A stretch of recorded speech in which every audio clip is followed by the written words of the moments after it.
పాపము, అశాంతి, భయం, దిగులు, శ్రమ, వేదన, దొంగతనం, వ్యభిచారం, వ్యాధి, హత్యలు, త్రాగుడు, ఉగ్రవాదం, భయంకర సంఘటనలు, మరణం, నరకం.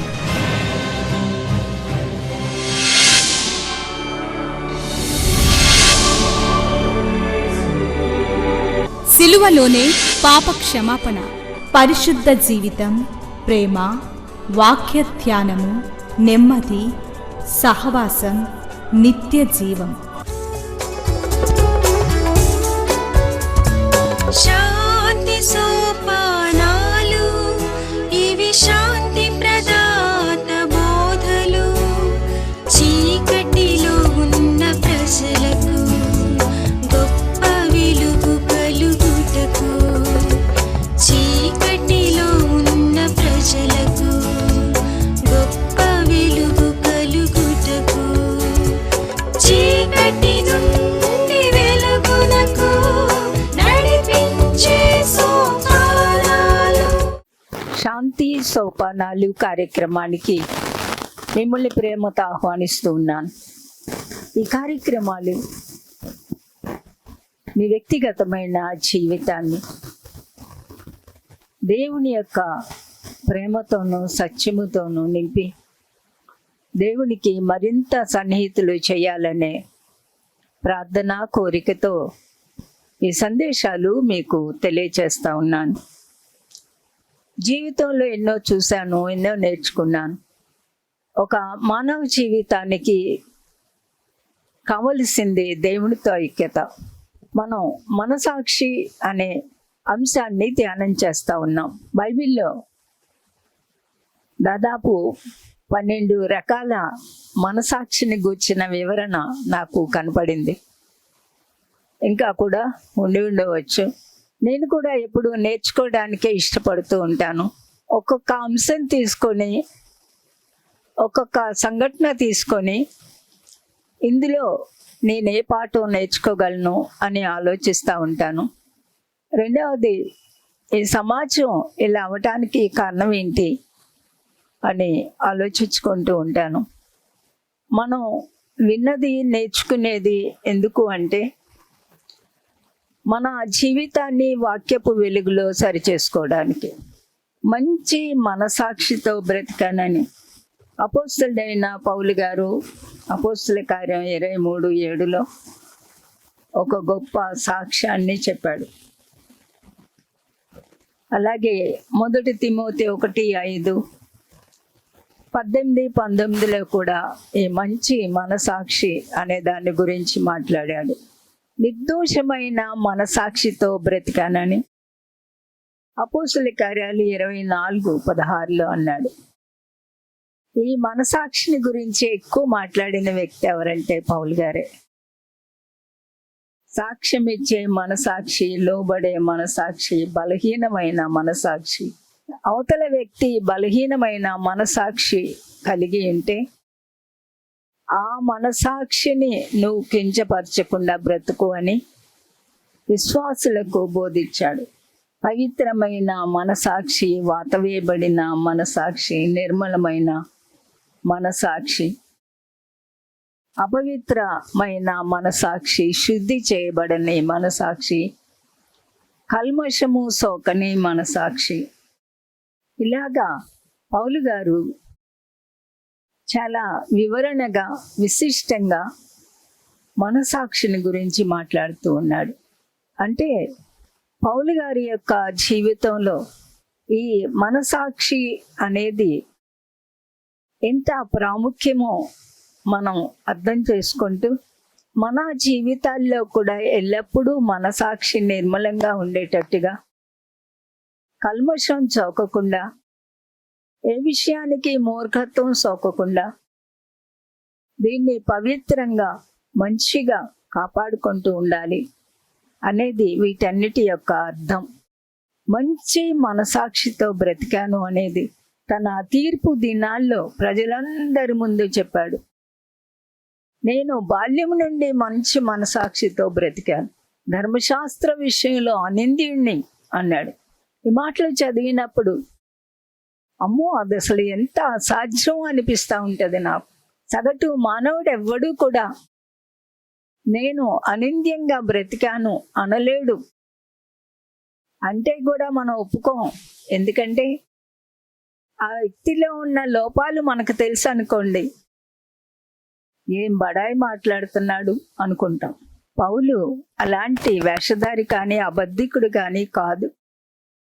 ఆ దినాల్లో గమలియేలు పాదాల దగ్గర తన విద్యను అభ్యసించిన పౌలు ఆ మహాఘనుని యొక్క నేర్పులో మంచి మనసాక్షితో బ్రతకడం కూడా నేర్పాడు. బైబిల్లో మనం ఎన్నో ఉదంతాలు చూస్తాం. యోసేపు యొక్క జీవితం కూడా మంచి మనసాక్షి కలిగిన జీవితం. తన యజమానుడికి నమ్మకంగా, దేవునికి నమ్మకంగా మంచి మనసాక్షితో జీవించాడు. కాబట్టి దేవుడు యోసేపును హెచ్చించారు. ఈ మనసాక్షి అనే దాన్ని గురించి నా మాటలు వినే ప్రతి ఒక్కరు కూడా ఆలోచించాలి. మన మాటలు చాలా జాగ్రత్తగా ఉండాలి. మనం ఏదైనా మాట్లాడేటప్పుడు మన గురించి తెలిసిన వాళ్ళు చాలామంది ఉంటారు. మనకెంత మనసాక్షితో ప్రవర్తిస్తున్నామో ప్రజలు చూస్తూనే ఉంటారు. ప్రజలే మన పట్ల ఒక సాక్ష్యం చెప్తూ ఉంటాడు. మంచి మనసాక్షి ఇది దైవత్వానికి ఒక సూచన, మనిషిలో ఉన్న మంచితనానికి సూచన, మనలో ఉన్న పరిశుద్ధతకు సూచన, మంచి స్వభావానికి సూచన. మనం ఇశ్రాయేలీల చరిత్ర చూస్తూ ఉన్నాం. చాలా కన్నీరు వేదన కలుగుతూ ఉంటుంది. పోయిన వారం చెప్పినట్టు మళ్ళా చెప్తా ఉన్నాను. ఈ సంఖ్యాకాండంలో ఉన్న సంఘటనలన్నీ మోషే యొక్క సాత్వికాన్ని, ఇశ్రాయేలీల యొక్క తిరుగుబాటు, దేవుని యొక్క తీర్పులు కనపడుతూ ఉంటాయి. మీకు ఒక సత్యాన్ని చెప్తున్నాను. మనం ఎంతవరకు లోబడితే అంతవరకు దేవుని యొక్క ప్రసన్నత పొందుతాం. మనం ఎంతవరకు ఆయనకి ఇష్టంగా జీవిస్తూ ఉంటే, ఆయనకు మనం సంతోషం కలిగిస్తూ ఉంటే, ఆయన కూడా మనకు సహాయం చేయటానికి, మన సంతోషాన్ని వెతకడానికి, మన సంతోషం కొరకు ఏదైనా ఆయన చేయడానికి ఇష్టపడతారు. ఇది జీవితం నాకు నేర్పిన సత్యం. నా వయసును బట్టి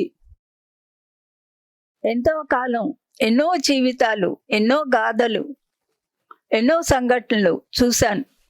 దేవునికి నమ్మకంగా జీవించే ఒక వ్యక్తిని దేవుడు ఎన్నడూ విడిచిపెట్టరు. ఆయన్నే నమ్ముకొని ఆయన వాక్యానికి విధేయత చూపిస్తూ ఆయన కోసం బ్రతికే వారిని ఆయన ఎన్నడూ విడిచిపెట్టరు. కష్టాలు, దుఃఖాలు, బాధలు, ఎన్ని సమస్యలు ఎదుర్కొంటున్నా ఆ వ్యక్తి చాలా ధైర్యంగా జీవిస్తూ ఉంటారు. కొంతమంది అవకతవక జీవితాలు జీవిస్తారు. దేవునిలోనూ ఉంటారు, లోకంలోనూ ఉంటారు. అంటే ఏమని అర్థం? దేవునిలోనూ ఉంటారు, దెయ్యంతోనూ ఉంటారు. అది ఎంతవరకు భావ్యం?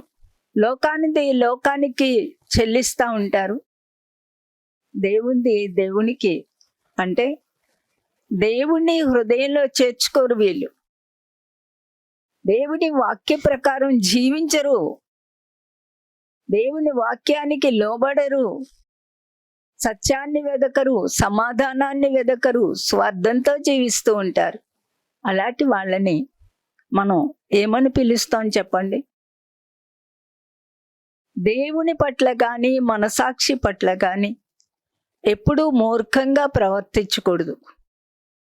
మనకు అవతల వ్యక్తి ఎంత కీడైనా చేయొచ్చుగాక, ఎంత ద్రోహమైనా చేయొచ్చుగాక,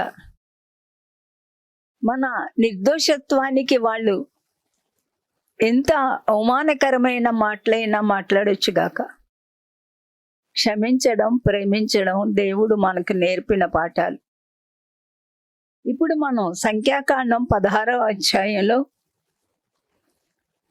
సర్వ సమాజం మోషే అహరోన్లకు వ్యతిరేకంగా పోగుపడి, మీరు యెహోవా ప్రజలను చంపితిరే అని చెప్పినప్పుడు దేవుడు ప్రత్యక్ష గుడారం మీదకి వచ్చారు. లేక యెహోవా మహిమ, దేవుని యొక్క మేఘం ఆ ప్రత్యక్షపు గుడారాన్ని కమ్మింది. అప్పుడు దేవుడు, మీరు ఈ సమాజం మధ్య నుండి తొలగిపోవుడి. సంఖ్యాకాండం 16:44. మీరు ఈ సమాజం మధ్య నుండి తొలగిపోవుడి, క్షణములో నేను వారిని నశింపజేయుదునని మోషేకు సెలవీయగా వారు సాగిలపడిరి.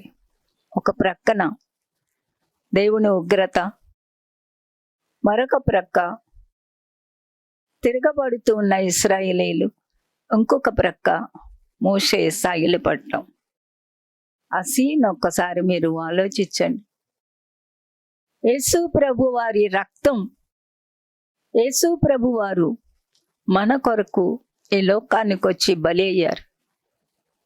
మన పక్షంగా ఆయన విజ్ఞాపన చేస్తూ ఉన్నారు. మన పక్షంగా దేవుని దగ్గర నిలబడి విజ్ఞాపన చేస్తూ మనం చేసే అతిక్రమాలకు ఆయన పరిహారం చెల్లిస్తూ ఉన్నారు. మోషే ఇశ్రాయేలు కొరకు సాగిలపడినట్టు మన కొరకు ఆయన బలియాగమయ్యారు. ఆ సిలువను దాటి మనం ఎక్కడికి వెళ్ళలేం.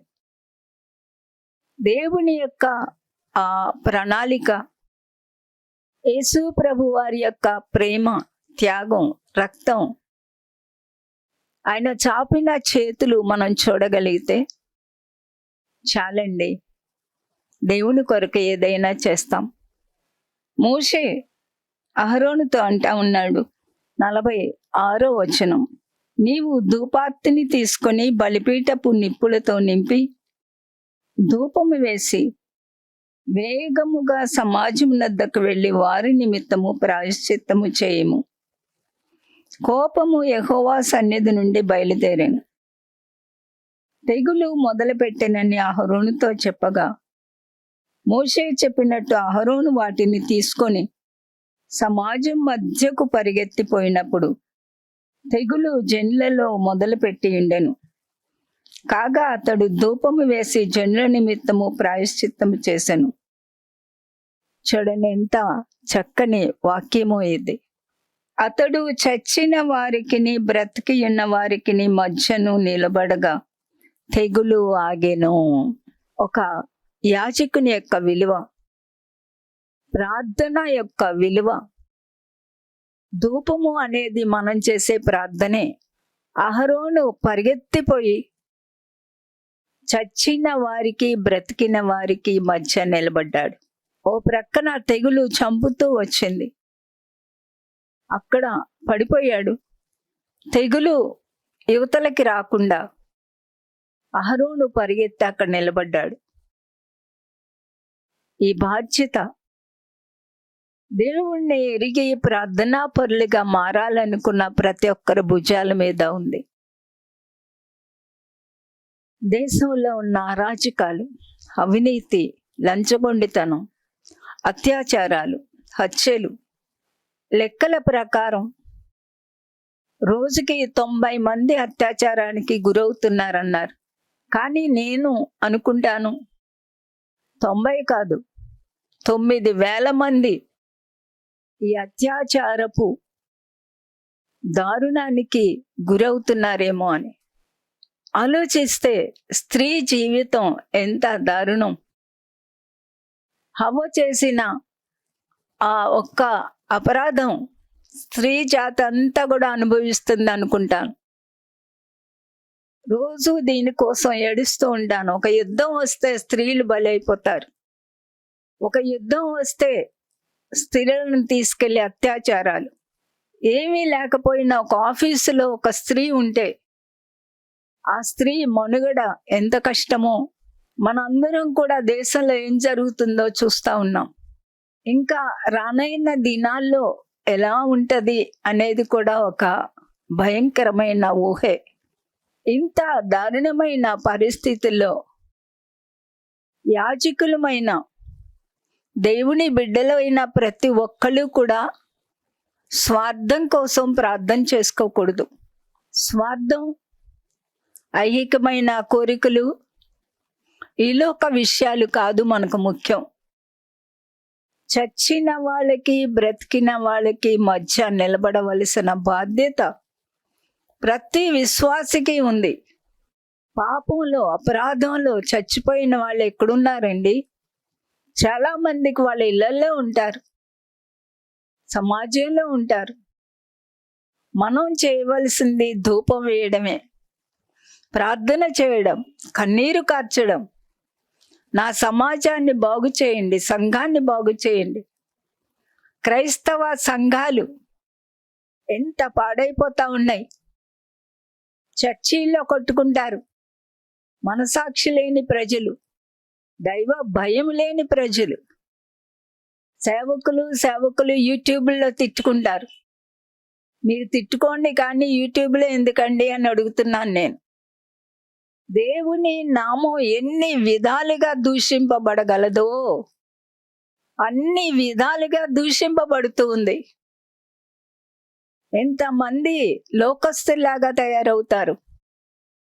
లోకస్తులు, లోక సంపదలు, లోక ఆశలు, లోకరీత్యా వస్త్రధారణ, ఇవన్నీ వేసుకొని పరిశుద్ధ వాక్యాన్ని ఎలా చెప్తారా వీళ్ళు అనిపిస్తుంది.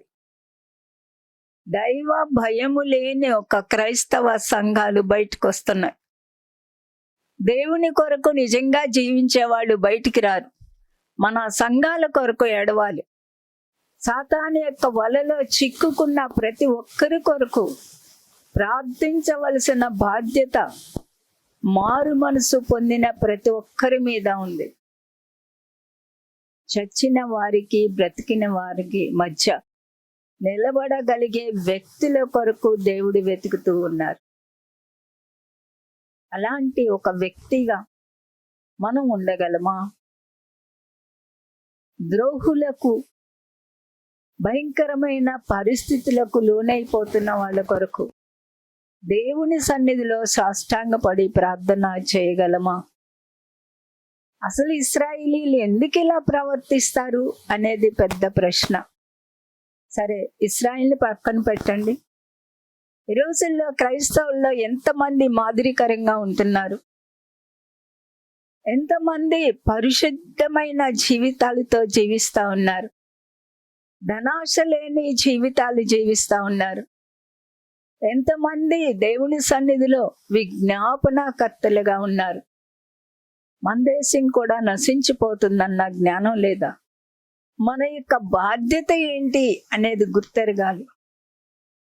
ఈ ప్రపంచంలో దాదాపు 38 కోట్ల క్రైస్తవులు హింసించబడుతున్నారని లెక్కలు తెలుస్తా ఉన్నాయి. మన దేశంలోనే ఆయా రాష్ట్రాల్లో క్రైస్తవులు హింసించబడతా ఉన్నారు, తీవ్రంగా కొట్టబడతా ఉన్నారు. ఎంతమంది పట్టించుకుంటున్నాం? ఎంతమంది విలపిస్తున్నాం? వాళ్ళు ధైర్యంగా ఆ చిత్రహింసలు భరించాలని ఒకవైపు మనం ప్రార్థిస్తూ, దేవుణ్ణి ఎరగని వాళ్ళ కొరకు, ఇలాంటి పనులు చేసే వాళ్ళ కొరకు ప్రార్థించవలసిన బాధ్యత మన మీద లేదా?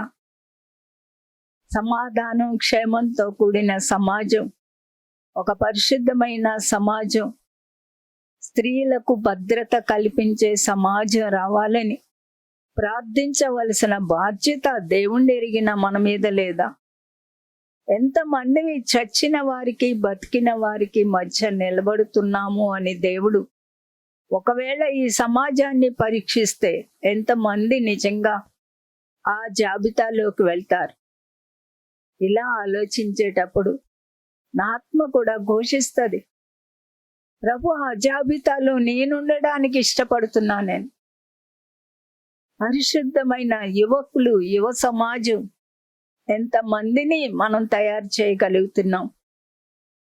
స్వార్థం, శరీర అపేక్షలు, శరీరానుసారమైన మనసును జయించిన వాళ్ళు ఎంతమంది ఉన్నారు? ఈ విషయాలన్నీ కూడా దేవుని యొక్క బిడ్డలుగా ఆలోచించమని ఒక తల్లిగా నేను మనవి చేస్తా ఉన్నాను. మన గమ్యం పరలోకం. మన మనుగడ పరిశుద్ధమైన జీవితం. ఒక మారు మనసు పొందిన వ్యక్తికి లోకంతో పని ఏంటండి? ప్రకటనలో యెజబెలు అనే స్త్రీని నువ్వు ఉండనిస్తున్నావు అని సంఘాలకు వార్నింగ్ ఇచ్చారు. ఈ యెజబెలు భ్రష్టత్వానికి గుర్తు. యెజబెలు విగ్రహారాధనకి గుర్తు. ఈ యెజబెలు సోకులు చేసుకోవడానికి కూడా గుర్తే. ఓ పక్కన జిమ్రీ నాశనం చేసుకుంటూ వస్తే ఆ రాజమందిరంలోకి వెళ్ళేసరికి ఈ మహాతల్లి మొహానికి రంగులు పులుంకొని, జుట్టుకు రంగులు పులుంకొని అప్పుడు తొంగి చూసిందంట. చాలా మంది శరీర సౌందర్యం కొరకు చాలా పాటలు పడుతూ ఉంటారు. ఆత్మీయమైన సౌందర్యం కొరకు అపేక్షించే వాళ్ళు ఎంతమంది? నేను మరలా జ్ఞాపకం చేస్తా ఉన్నాను, చాలా వేదనతో జ్ఞాపకం చేస్తా ఉన్నాను. ఎక్కడా కూడా మన మనసాక్షికి కల్మషము అంటబడకుండా కాపాడుకోవలసిన బాధ్యత మన మీద ఉంది. మనసాక్షి మంచిగా ఉండేటట్టుగా, ఎక్కడా కూడా మూర్ఖత్వం లోపల ప్రవేశించకుండా, మన కొరకు రక్తాన్ని చిందించిన యేసు వైపు చూస్తూ, ఆ సిలువ వైపు చూస్తూ, మీరే పనులు చేయండి, ఏ ఉద్యోగాలు చేయండి, ఏ వృత్తి పనులు చేయండి, ఇంట్లో ఉండే ఇల్లాలివి కావచ్చు, అంతా అయిపోయిన ఒక రిటైర్ అయిపోయిన వ్యక్తివి కావచ్చు, నీకున్న సమయాన్ని బట్టి ప్రార్థనలో గడపమని నేను మనవి చేస్తా ఉన్నాను. ప్రార్థన చేయండి నశించిపోయే లోకం కొరకు, దేవుని యొక్క రాకడలో మనం ఉండేటట్టు. చాలా మంది చాలా తేలిగ్గా దేవుడిస్తే వెళ్ళిపోతానండి అంటారు. నీ జీవితాల్లో ఏమున్నది అనేది, దేవుడికి ఏమిస్తావు, దేవుని ముఖం ఎలా చూడగలవు, ఆయన వాక్యాన్ని మనం సంపూర్తిగా నెరవేరుస్తున్నామా, పరిశుద్ధంగా జీవిస్తున్నామా, ఆత్మల కొరకు ఏడుస్తున్నామా? ఎన్ని ఆత్మలు ఉన్నాయి నీ చేతిలో? సేవకులు కాదండి, ప్రతి విశ్వాసి కూడా సత్కార్యములు అనే నిధి ఉండాలి. దేవుని కొరకు ఎక్కడ కూడా పొరపడని జీవితాన్ని జీవించాలి. భయంకరమైన రోజుల్లో మనం జీవిస్తూ ఉంటుండగా జీవితాన్ని మనం చక్కబెట్టుకోవాలి. మారు మనసు లేని వాళ్ళు మారు మనసు పొందాలి. ఇది చాలా మందికి అర్థం కాదు. మన తల్లిదండ్రుల రక్తాన్ని బట్టి ఈ లోకానికి పరిమితం. యేసు ప్రభు రక్తాన్ని బట్టి, ఆ రక్తాన్ని మనం నమ్మటాన్ని బట్టి పరలోకపు పౌరసత్వంలోకి మనం వెళ్తాం. అంచేత మనసాక్షి ఇశ్రాయేలీయులు చచ్చిన వారికి బ్రతికిన వారికి మధ్య అహరోను నిలబడినప్పుడు తెగులు ఆగింది. ఆ దినం తిరుగుబాటుతో వలన చనిపోయిన వారు కాక 14,000 మంది, 14,700 మంది ఆ తెగులు చేత చచ్చిపోయారు. ఎంత? 6 లక్షల పైన ఇశ్రాయేలీయులు ఐగుప్తు దేశంలో నుండి వచ్చారు. ప్రతి అధ్యాయంలో ఈ సంఖ్యాకాండంలో వాళ్ళ యొక్క పొరపాట్లు, మోషే ప్రేమ, సాత్వికం కనపడుతూ ఉంటాయి. వ్యక్తిగతమైన జీవితాల్లోనేమి, కుటుంబాల్లోనేమి, సంఘాలలో, సమాజంలో ప్రతి ఒక్కరూ కూడా మనసాక్షి కలిగి బ్రతకాలి. పిల్లలు తల్లిదండ్రుల పట్ల మనసాక్షి కలిగి ఉండాలి. దేవుని పట్ల మనసాక్షి కలిగి ఉండాలి. మనకిచ్చిన ఆయుష్, ఆరోగ్యాల పట్ల మనసాక్షితో జీవించాలి. నమ్మకం, కృతజ్ఞత కలిగి ఉండాలి. ఈ మనసాక్షికి కల్మషం తోచకుండానట్లు దేవుని వాక్యానికి విధేయత కలిగి ఉండాలి. ఇశ్రాయేలీయుల జీవితం అంతా కూడా మనం ఆ తర్వాత అధ్యాయాల్లో చూసినప్పుడు కూడా ప్రతి అధ్యాయంలో ఏదో ఒకటి మనకి కనపడుతూనే ఉంటుంది. ప్రతి విషయంలో కూడా మనం 17వ అధ్యాయం చూస్తే దేవుడు ప్రతి గోత్రం ఒక కర్ర తీసుకొచ్చి అక్కడ పెట్టమన్నారు. ఇక ఈ సణుగుళ్ళు గొణుగుళ్ళు ఎందుకు అహరోనికి యాజకత్వం వచ్చింది అనే సణుగుడు లేకుండా 12 గోత్రాల్ని ఒక్కొక్క కర్రముక్క తీసుకొచ్చి దేవుని యొక్క మందిరంలో పెట్టమన్నారు. చాలా విచిత్రంగా అనిపిస్తుంది. కాబట్టి మన్నాడు ఈ కర్రలు పెట్టిన 12 గోత్రాల ఆ అధికారులు వచ్చారు. అన్ని కర్రలు చూసుకున్నారు. బహుశా వాటి మీద పేర్లు రాసింటారు. రూబేను, లేవి, షిమియోను, దాను, నఫ్తాలి, ఇట్లా వాళ్ళ గోత్రాల పేర్లు రాశారో లేకపోతే మోషే చెప్పినట్టుగా వరుసనే పెట్టుంటారు. అక్కడ అహరోను కర్ర మాత్రం బాదమ పువ్వులు కాసి కాయలు కాసి అదొక్కటే చీరించింది. అప్పుడు కూడా ఈ 11 గోత్రాలు ఏమనుకున్నారో వాళ్ళ కర్రలు పట్టుకొని బయటకు వచ్చారు. రే ఇంకా మనం ఏం చేయగలమరా, ఇంకా నోరు మూసుకొని బతకడమే అనుకున్నారేమో. ఎందుకు ఇశ్రాయేలీలు మోషే అహరోన్ని ప్రేమించలేకపోయారనేది ఎప్పుడూ ఒక ప్రశ్నగానే నాకు మిగిలిపోతుంది. ఎందుకు మోషే పట్ల కృతజ్ఞత కలిగి ఉండలేదు వీళ్ళు అనేది కూడా ఒక ప్రశ్నగానే ఉంటుంది. మంచి వాళ్ళని ఎప్పుడు కూడా లోకం ద్వేషిస్తుందండి. మంచిని లోకం భరించలేదు. ఎందుకంటే ఈ లోకాధికారి సైతాన్. మంచి అనేది మానవులకి పనికిరాదు. మంచి వాళ్ళని చూసినప్పుడు ఇరిటేట్ అయిపోతూ ఉంటారు కూడా.